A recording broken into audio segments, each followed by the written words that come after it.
Ah, the human doormat. You're here because you say yes to everyone and everything, except, of course, yourself. People pleasers are everywhere, running themselves ragged to keep everyone else happy while silently screaming into the void. Today, I'm going to show you how to stop sacrificing your sanity for the sake of others and start putting yourself first.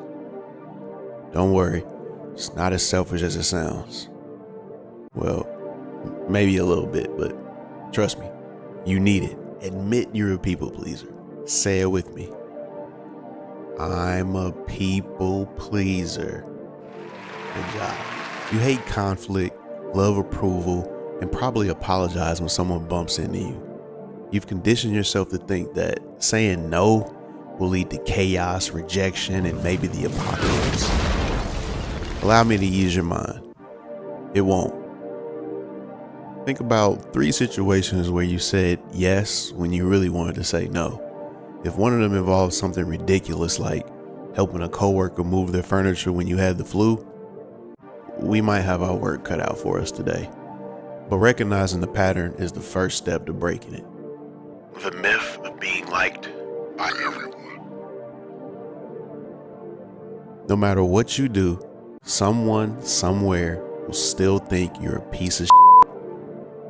You could save a puppy from a burning building and someone will still say, "Why didn't they put the fire out?"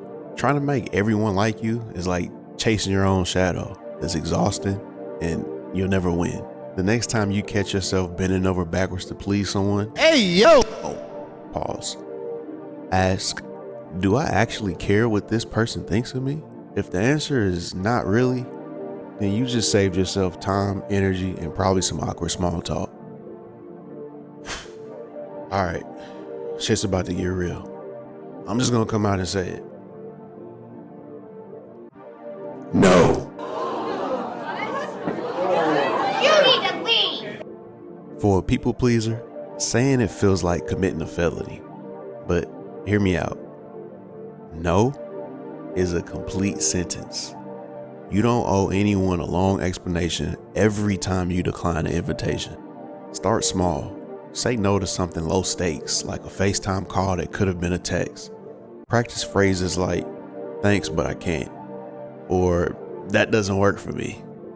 Then mute your phone and bask in the freedom of not being roped into something you hate. Prioritize your own needs. Your time and energy are finite. So maybe, just maybe, you should spend some of it on yourself. Prioritizing your needs doesn't make you selfish. It makes you functional. Each week, schedule at least one thing that's purely for you. A workout, reading a book, sitting in silence, contemplating your life choices, whatever recharges you. Treat it like an unbreakable appointment, because you're just as important as everyone else on your calendar. Set boundaries and actually enforce them. The word boundaries makes you uncomfortable because it feels mean. Did I get that right? Boundaries aren't about shutting people out. They're about protecting your peace. If someone can't respect your limits, that's their problem, not yours. Start with clear, simple boundaries. For example, I'm not answering work emails after 6 p.m. Or, no, Uncle Elmer, I'm not discussing politics at dinner. And stick to them. Yes, people might push back at first. No, you shouldn't cave. Guilt. Every people pleaser's best friend. The moment you prioritize yourself, it shows up like an uninvited guest whispering, "You're a terrible person. That ain't right." Guilt is just your brain throwing a tantrum because it's not used to putting yourself first. Ignore it. When guilt creeps in, remind yourself why you're setting boundaries in the first place. Your health, happiness, and sanity matter. Repeat after me.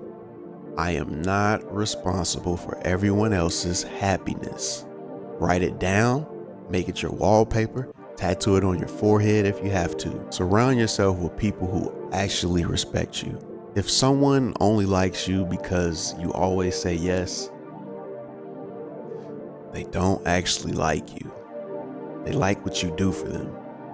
Healthy relationships are built on mutual respect, not one-sided favors. Take inventory of the people in your life. Are they supportive, or are they just freeloaders who expect you to be their personal assistant? Start spending more time with people who value you for who you are and not what you can do for them. You are now armed with weapons to defend yourself in the battle against people pleasing and prioritizing yourself. Will it be easy? No. Will some people freak out when you start saying no? Absolutely. They'll get over it. And even if they don't, you will. All right. Set some boundaries. Say no. Take up space. Be just selfish enough to stay sane. Trust me, you'll thank yourself later. I'll see you next time. Unless, of course, you decide to say no. In which case, I'm proud of you. But you.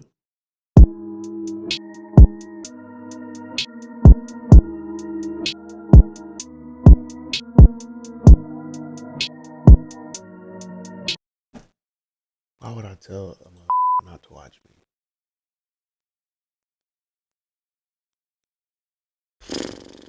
The whole point of YouTube is to get subscribers. If they're not watching you, how they gonna subscribe? You tell them. You proud. Not watching.